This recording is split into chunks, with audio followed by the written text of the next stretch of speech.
This wasn't supposed to happen. When did you know something was up there, Chris, that we could see one of the bigger surprises in the heavyweight history?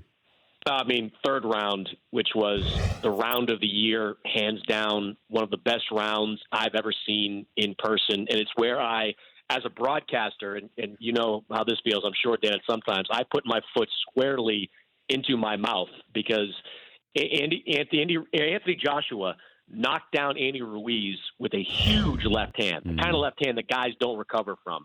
So in that moment, I think I said something along the lines of, Anthony Joshua is a composed, ferocious finisher. Everybody watch this. And then Anthony Joshua was knocked down right after that. So it was not my finest moment as a broadcaster.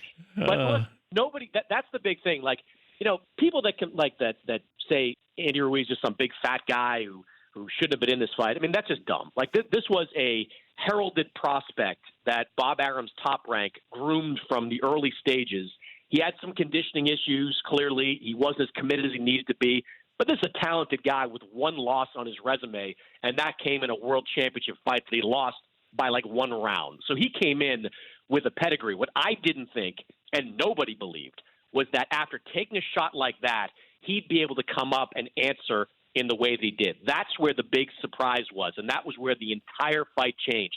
This fight officially, Dan, will go down as having ended in the seventh round. It was over in the third round. Anthony Joshua was done after getting knocked down and beat up so much in that third round.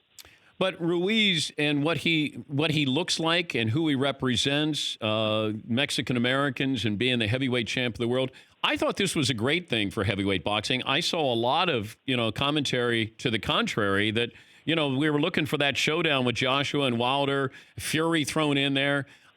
I said, you got somebody, he's like John Daly, when John Daly came out of nowhere to win the PGA championship. You went, who is this? And this is something completely different than we've seen in the sport.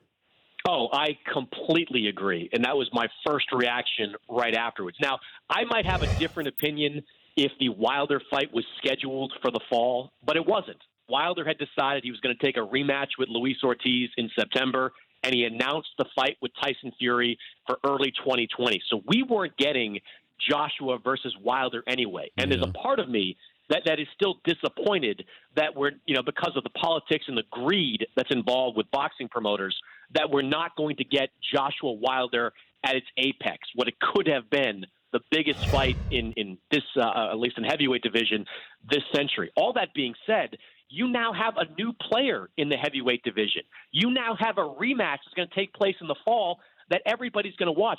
I bet, Dan, that none of your listeners and everybody that in your studio knows who Anthony Joshua was scheduled to face next. It was a guy named Kubrat Pulev, probably in the UK, that nobody was going to watch fight. Now, I'm guessing that when this fight's announced, probably November, December, at Wembley Stadium or someplace in the UK, I bet everybody's going to watch and see if Andy Ruiz can go in front of 80,000. Chris, speaking on behalf of the Nets, we're huge Cougar Pugrat fans. We always have been. Not even close to what his name is. He's joining us next. He's coming up next hour here on this show. Had him booked for months. Yeah, we've had him. We had him. Fritzy booked him in April.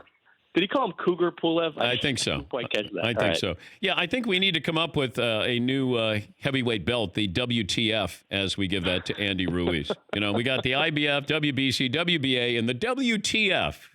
But Dan, you'll probably watch though, to see if he can do it in front of 60,000 crazy pro Joshua fans at Wembley Stadium or wherever it is, and you'll probably wonder, if Anthony Joshua loses this next fight, that's when his career might be over. That's when it might be unrecoverable at that point. Just one thing about Joshua.